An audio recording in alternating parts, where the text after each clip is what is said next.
I'll start with this business development dashboard. Really, the heart behind this application is to provide a tool that's geared towards contractors receiving like ITBs or RFPs from different general contractors, and then the ability to manage and have good visibility into that entire process. What we're going to do straight on this first page, you'll notice we have the ability to add new companies, new contacts, things of that nature. I'm going to go ahead and add a new bid. I'm going to call this Katie's project. We're going to say this is a lead. I'll, choose a customer in here and maybe the industry that we're in. You can get really robust with filling this out if you want to. I'll start this and save it. And what we're going to notice is that it's going to go straight here onto my dashboard, right? So again, the idea of we're tracking everything in one place, keeping things organized, keeping it clean, giving visibility into a wider breadth of things from one place. I'll open this guy back up. Actually, I'll open this one. At this point in time, once we've received a bid, we have all the information generally in here.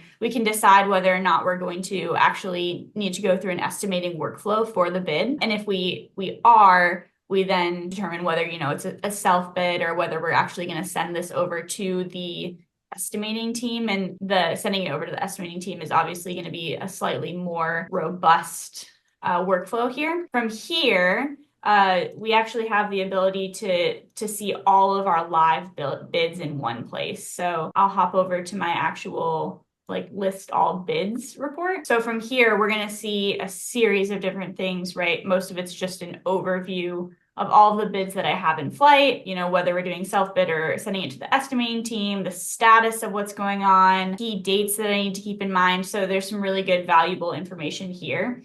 I'm actually going to go to the TEX. So from here, the thing I'll call out first is this estimating schedule, right? So if I am doing estimating, I'm sending it to my estimating team. There's probably a series of tasks and things that I want to track related to that. So here I have a breakdown of all the things that need to happen and sort of where we're at in terms of getting those accomplished. Here we're tracking tasks related to estimating, but the idea is let's get visibility into all the key components, where they're at and how they're moving. Here I have all of my estimate components and where they're at. I also have the ability to look at a series of different quotes, right? So if I have other work that I'm subcontracting out, I can notate that here. And then I can also, again, manage where that's at in the cycle. So have we submitted that bid that we've received? Again, the name of the game here is really just organization, keeping everything in one place,